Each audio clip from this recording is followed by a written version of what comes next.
Great, thanks so much. And thanks for all of you for being on the call today. Basically for the Milwaukee Shines program, I wanted to basically share some information, lessons learned, points to consider if you're thinking about installing solar specifically on municipal and government facilities. Next slide. And so basically what I want to talk about is a little bit about site selection. Considerations on the front end that we often don't think about until after the installation. So one of them we'll touch on is operation and maintenance training as well as monitoring, and then being able to use our city installations to help build our solar industry in sort of a local solar market. Next slide.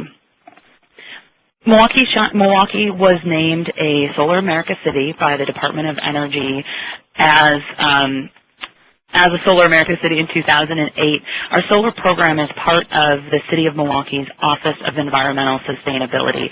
The mayor established that office in 2007 and has had environmental sustainability and clean energy as a priority.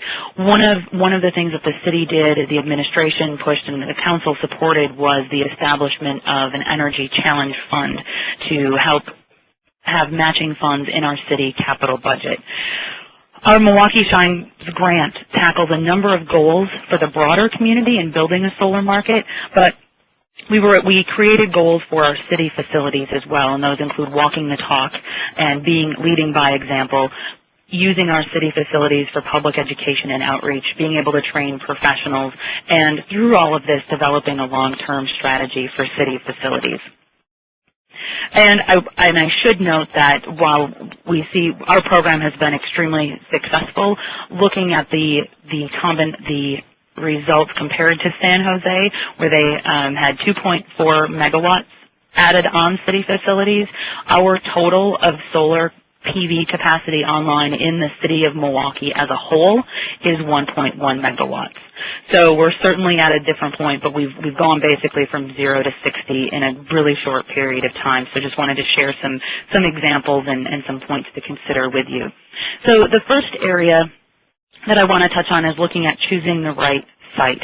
And we have a number of over 200 energy bills and meters that come into the city as far as different buildings that we own and our costs. And so being able to take a look at our whole facility infrastructure and what will be ready for solar.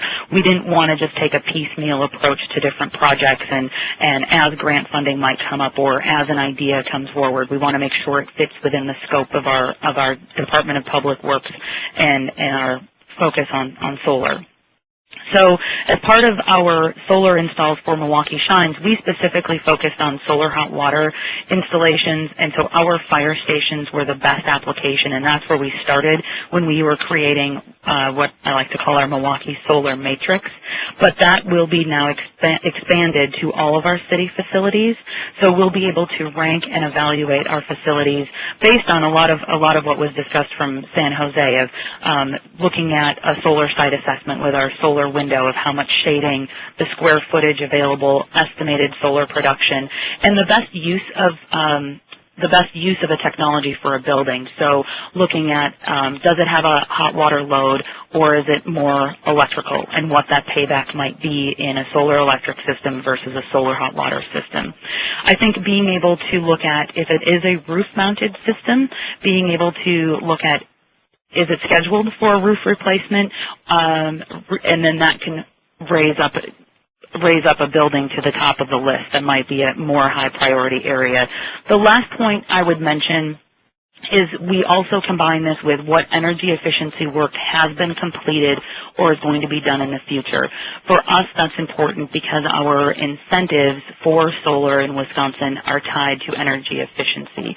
But basically, our incentive for a solar installation doubles if we have done energy efficiency work first. So for us, we want to make sure that we're able to utilize that. And that is also important because of our financing constraints.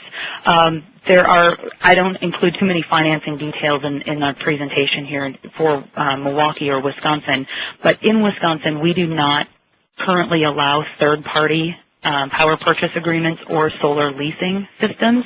So that means that municipalities, homeowners, commercial businesses, you name it, have to pay for their solar upfront.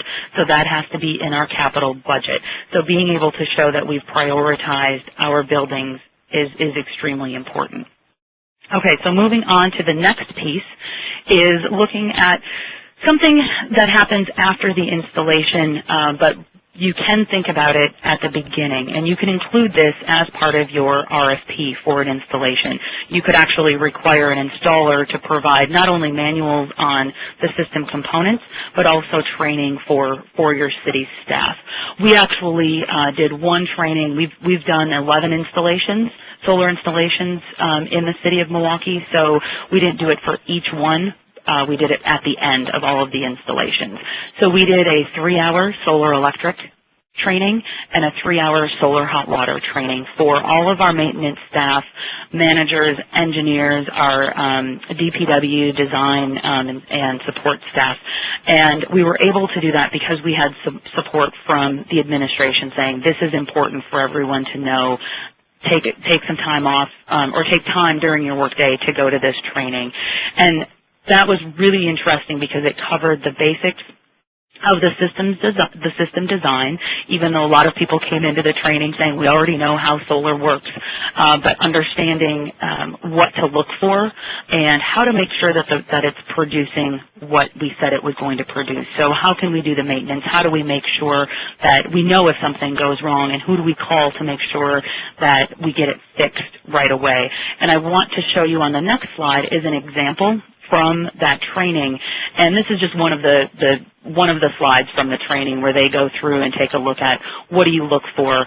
In this instance, it's loose or damaged wiring, so they provide examples of what may be a red flag for someone, and then looking at creating a protocol for who to contact if they do see that something is wrong. And we will go through, but basically during the training we go through all of the components, what to look for. The manuals and the training for both of these O&M trainings will be available online, and I will get to that information at the end of this presentation.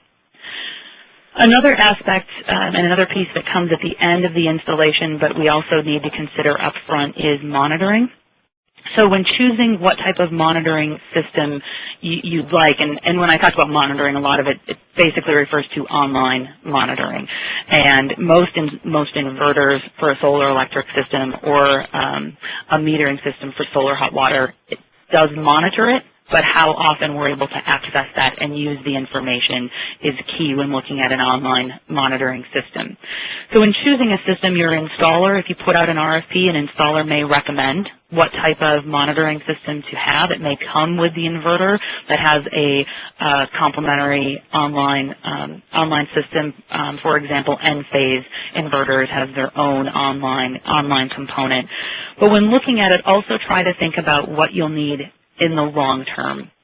So, for example, we ended up going with, and I'm not recommending one monitoring system over the other, but this is what worked for us, is we ended up going with Sun Reports, which is one of the few, if any, systems that provides online monitoring for both solar electric systems and solar hot water systems. So you can see on this example on your screen that on the left small box that says sources, there's combined inverters. That's our PV, our solar electric system. But then you can also click on the radio button that says solar hot water, and then the solar hot water on this facility, you can see the production of that. This facility happens to have PV as well as solar hot water. So from our standpoint, that helps in ease of training our facilities staff. So we have detailed data readings. We can identify if something is wrong quicker, but also it's the same format for all of our facilities, whether it's a PV system or a solar hot water system. That also becomes key as well for the public. So we don't just have the data for our maintenance staff, but it's also available for the public, and we're able to do, when we go out and do Solar 101 trainings for the community, we can show what solar production actually looks like, when during the time of day and also the time of year production is at its peak. It also helps us in looking at project justification. As you well know, we want to make sure that these are quality installations, it's producing what we say it's going to produce, and it helps us make the case for future installations. And the other piece that's important for us is industry research. And especially for all of our solar hot water installations, there is little data collection or sharing of actual results from solar hot water installations. And so all of our installations that were funded through the Department of Energy, and all of our ones that are on city facilities, are going to be available online to the public for research and for the industry. The next piece that I want to get to that we were able to do here in Milwaukee was building a solar market. And part of our Milwaukee Shines goal was to build on our strengths as a city. And one of the aspects here in Milwaukee is that not only do we build things, but we build things well. And so how can we support the existing clean energy economy that was in Milwaukee, but also help it expand? So we were able to create a broad-based support for our installations on city facilities, and also help expand the solar market. So we created a Solar Hot Water Business Council, and we have the website there at shwbc.org, and that's sort of helping in two ways. One, support our existing manufacturers to get into the solar supply chain, but also hopefully attract potential companies who are looking for partners. We have a number of businesses that are already in the Milwaukee area that might be able to add product lines or partner with companies who are looking to get into the U.S. solar market.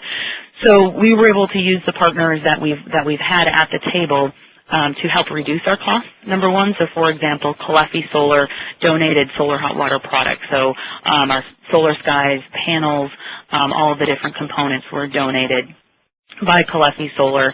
Helios Solar Works, which is our solar electric panel manufacturer here in Milwaukee, provided a reduced cost for their panels for an installation. And in the future, I think what's nice, one of the things we want to do on our city facilities is be able to help identify locations for products that may want to be featured, that may want to enter into the U.S. market and be tested. So again, going back to that monitoring equation, that if there's a new company that's entered the solar hot water market and their panels are SRCC rated, but they want to showcase what it can actually produce, we'd be more than happy to do that, but they need to know that we will share the results with the public and with the industry. Also, as part of our solar market, we looked at the workforce development piece and creating a local installer base, as well as expanding the number and availability of trained solar site assessors. One of our major successes, I believe, was that we were able to, through our solar program, triple the number of solar installers working in the Milwaukee area in just 2 years. And we partnered on there were a number of private trainings on non-city facilities, but we also included solar training on several of our city facility installs. So 4 of our fire stations that receive solar hot water installations also served as a training for local people in southeast Wisconsin who wanted to become solar hot water installers. We also had our housing authority, and we partnered with our housing authority, the Milwaukee Community Service Corps, and the Midwest Renewable Energy Association to do these trainings that were actually hands-on. I think an important piece is that we partnered with an accredited training institution and teaching towards NABCEP, which is a national certification for solar installers. So that's one piece that I can leave with you if you want to do trainings, is to find out who would be an accredited training partner in your area. And the Department of Energy does have a Train the Trainer program that covers all of the states. So we can certainly put you in touch with who would be good in your area.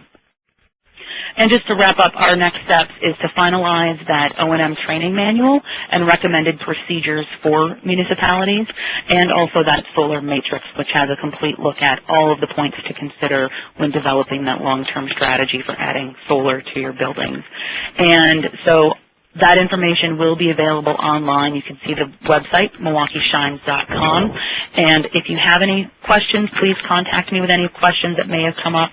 We'll also take questions at the end of the presentation. And good luck with any of your installations.